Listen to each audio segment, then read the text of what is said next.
c'erano morti che non... Allora, qua siamo arrivati e ci sono questi alberi di mandorle morti, cioè morti, no, senza mandorle in questo periodo. Qua c'è questa casa, che non è una casa, questa piccola struttura.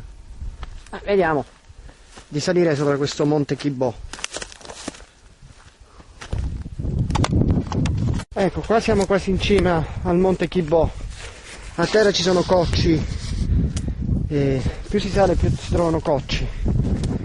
Queste pietre sono chiaramente delle pietre lavorate.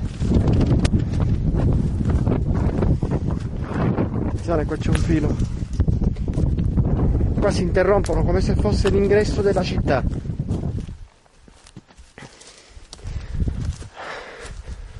Ecco, questa era proprio l'area della città. Vanno a ricostruire, incredibile, incredibile. Queste pietre sono tutte lavorate. Ecco, esempio qua, questa lavorazione, questa era per lo scolo dell'acqua. Anche qua c'era un insediamento su questo Pizzo del Re, Monte Chibò, e noi si va a caccia di queste cose in Sicilia.